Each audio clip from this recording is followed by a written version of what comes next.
Já pensou estar em um restaurante e não fazer ideia do que comer por não entender os alimentos do cardápio? Ou então ler uma receita em espanhol e não entender todos os ingredientes? Para superar essas dificuldades é importante aprender os nomes dos alimentos em espanhol. E neste vídeo eu vou te ajudar a aumentar o seu vocabulário. Olá amigos, eu sou o professor Eric Hernandes e fiz este vídeo para te ensinar o nome de 20 alimentos em espanhol. Se você gosta deste tipo de conteúdo, acho que pode querer ver o vídeo sobre os nomes das frutas em espanhol. O link para assistir este vídeo está na descrição do vídeo e também no primeiro comentário fixado. Mas calma, antes de ir, aproveita essa aula sobre os alimentos e no final você vai lá e assiste o vídeo das frutas também. Vámonos! Bom, então agora com o material compartilhado com vocês para que vocês possam acompanhar, vamos começar a conhecer os alimentos em espanhol. Aqui está escrito em língua espanhola, então, los alimentos em espanhol. Já fica aí então a primeira palavra, né, que não é necessariamente um alimento, mas falando de forma abrangente, alimento em espanhol se escreve da mesma forma. A gente só tem que prestar atenção na pronúncia, né? Que a gente diria alimento, porque a gente transforma o O em U no final, né, das palavras. E em espanhol isso não vai acontecer, então a gente vai dizer alimento. Então, los alimentos em espanhol. Começando por um que é super básico aqui para nós, né, que é o arroz. Veja só, se escreve da mesma forma, né, inclusive com a letra Z no final, tudo certinho, tudo igual. A diferença aqui está justamente na pronúncia, porque a gente vai dizer arroz.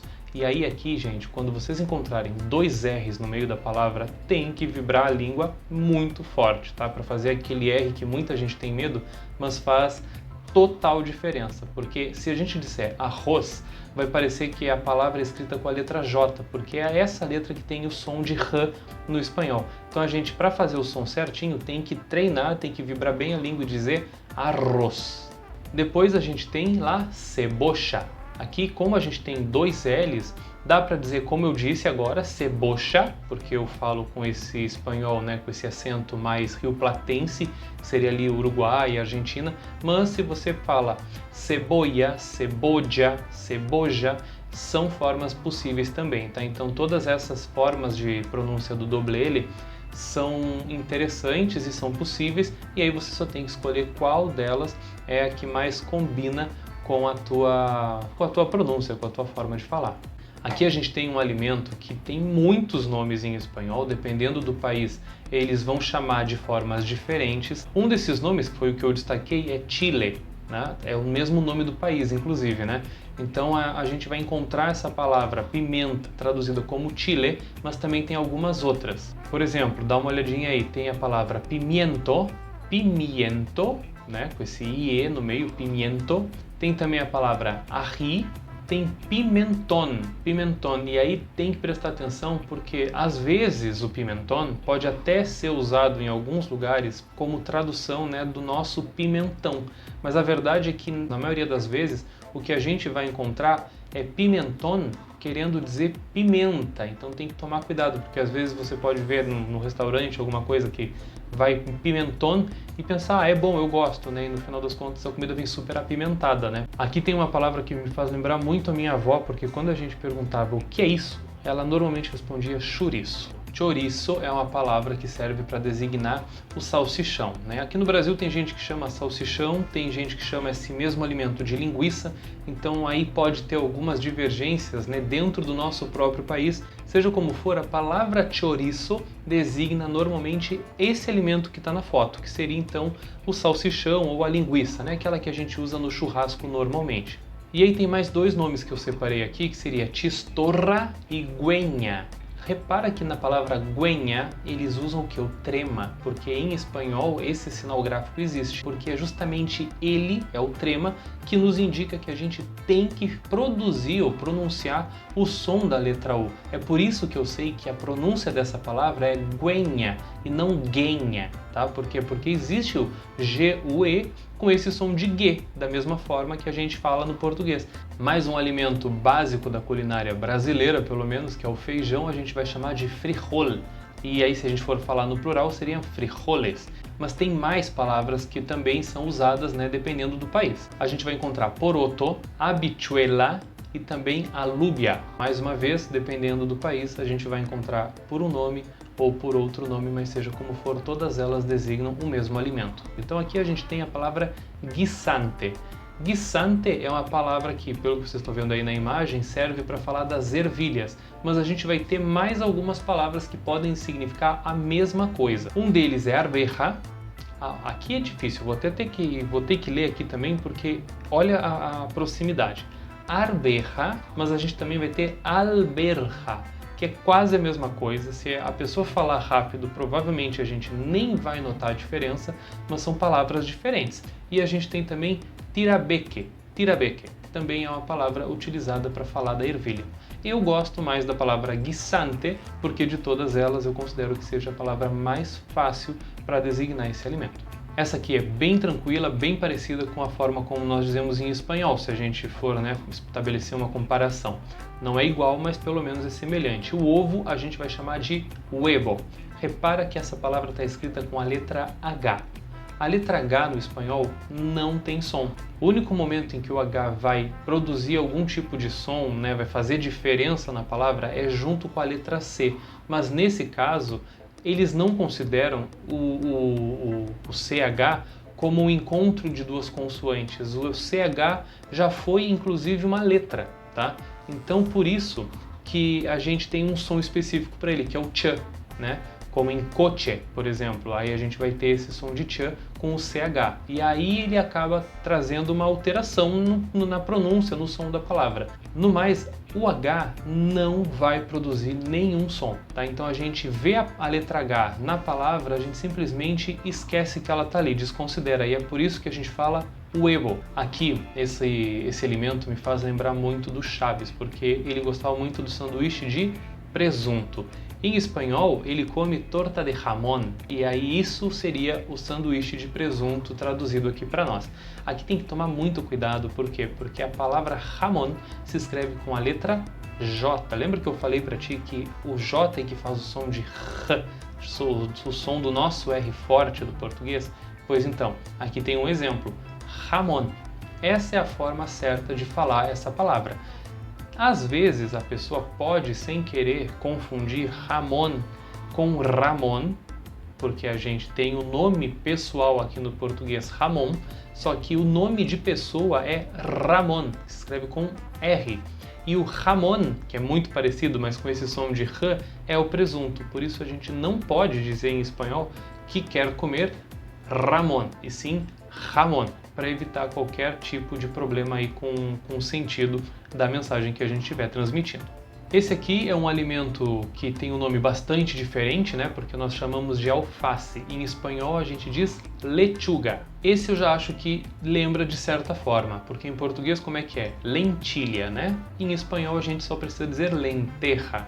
Então ele lembra, ele tem a mesma quantidade de sílabas, começa com a letra R ali, com aquela sílaba len, Então a gente vai ter um nome, uma palavra semelhante. Então lentilha, lenteja. E aqui tem mais uma palavra com a letra J, que no espanhol então tem o som de R. Não esquece que o J não tem o mesmo som em português e espanhol. Chegamos na metade da aula, lembrando que são 20 alimentos. Então tem mais 10 para eu te apresentar. Mas antes de seguir, eu queria perguntar se você já clicou no me gusta, se estiver gostando dessa aula. Isso é bem importante para eu saber que é legal trazer mais conteúdo como este no canal. E se quiser aprender espanhol cada vez mais, que tal permanecer comigo? Para isso, é só se inscrever e ativar o sininho das notificações. Agora, vamos continuar a aula.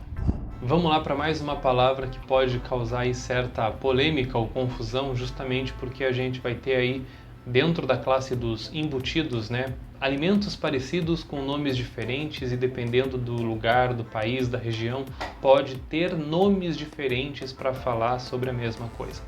Eu trouxe essa imagem aí porque, para mim, onde eu nasci, onde eu cresci, isso se chama linguiça. Eu não sei como é que você chama isso dependendo do estado onde você tá. Agora, linguiça em espanhol, esse tipo de linguiça, em espanhol a gente vai chamar de longaniça, tá?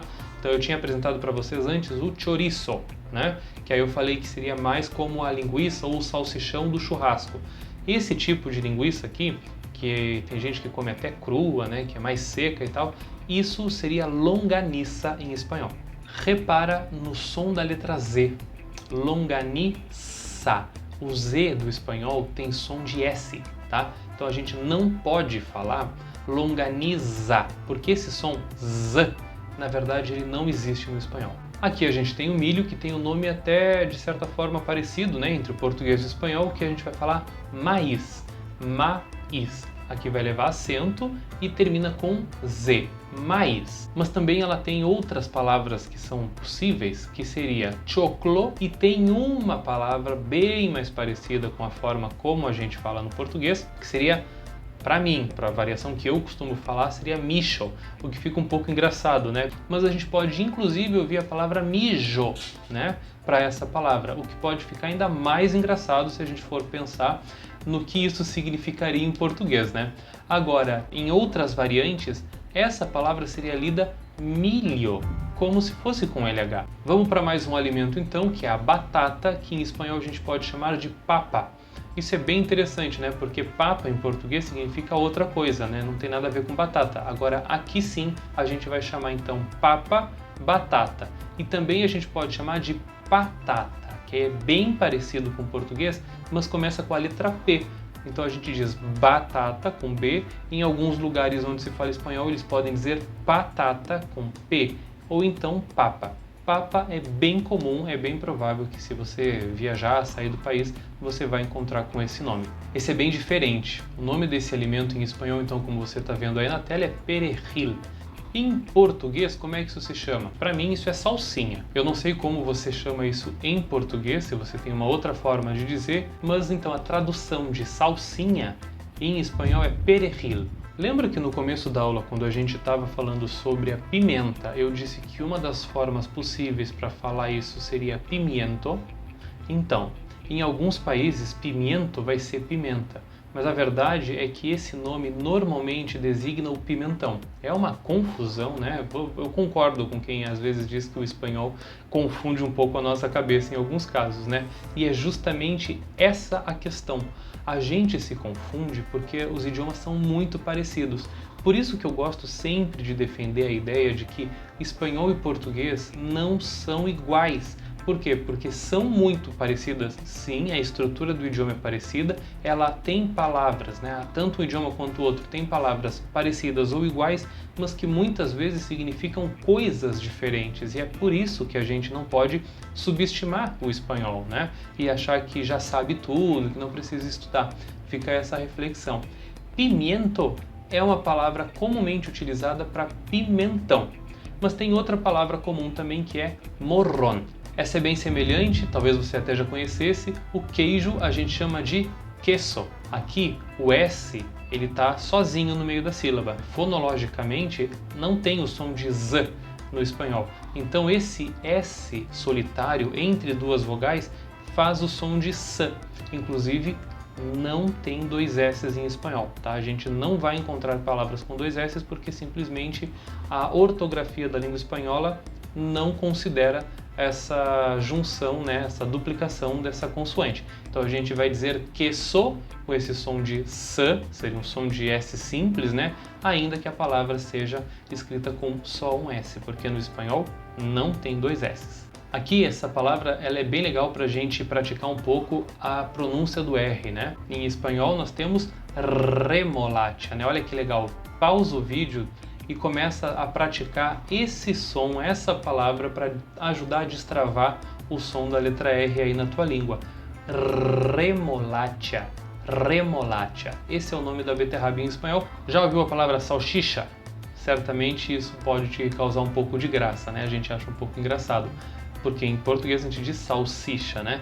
Mas em espanhol é exatamente dessa forma que a gente escreve o nome desse alimento, só que a gente vai ler de uma forma diferente, porque eu já te falei, né, que o CH faz som de ch. Então a gente tem que ler salchicha. Outra coisa interessante aqui é que na primeira sílaba, sal, a gente não pode dizer sal, porque a gente diria salsicha, né? Ó, salsicha. Não vamos transformar o L em U no espanhol, porque isso não é comum, isso não é normal no idioma. Então a gente tem que dizer sal, o L tem que subir bastante, né? Então a gente diz salchicha. Aqui não tem dificuldade nenhuma, né? Porque a gente escreve igual em português e espanhol. Grande diferença aqui está na pronúncia, então. Em português, tomate. Tomate, olha aí o ti, né? Mesmo que se escreva com TE no final. Em espanhol, não vai acontecer esse tipo de mudança. Então a gente vai dizer tomate, tomate. E em alguns lugares eles botam uma sílaba a mais e chamam de jitomate. Mais um alimento passando aí pela sua tela e dessa vez a gente vai falar sobre a cenoura, que tem um nome parecido, mas uma escrita bem diferente. Em espanhol a gente fala zanahoria, zanahoria. E olha só, a letra H apareceu no meio dessa palavra. E o que eu fiz? Desconsiderei ela. Simplesmente não pronunciei. Qual é a questão do som da letra H? Se tu disse que H não tem som em espanhol, tá certo, não tem som. Então a gente simplesmente desconsidera. Espero que esta aula tenha te ajudado a aumentar o vocabulário de espanhol. Ainda tem muitos alimentos que eu posso comentar com você. Então, se quiser que eu traga outro vídeo como este, é só clicar no curtir para eu saber que você quer mais uma aula sobre os alimentos em espanhol. Sabe que depois de falar tanto sobre alimentos, eu até fiquei curioso para saber qual é o seu alimento preferido entre todos os que foram apresentados durante a aula? Me conta nos comentários escrevendo o nome dele em espanhol. É só escrever prefiero e o nome do alimento. Para aprender mais espanhol, eu sugiro se inscrever no canal e ativar as notificações para seguir acompanhando os próximos vídeos. Tá vendo esse vídeo que apareceu na sua tela? Clica nele, pois ele tem mais conteúdo de vocabulário muito interessante e eu acho que você vai gostar. Gracias por quedarte hasta aquí. Nos vemos en el próximo video. Hasta pronto.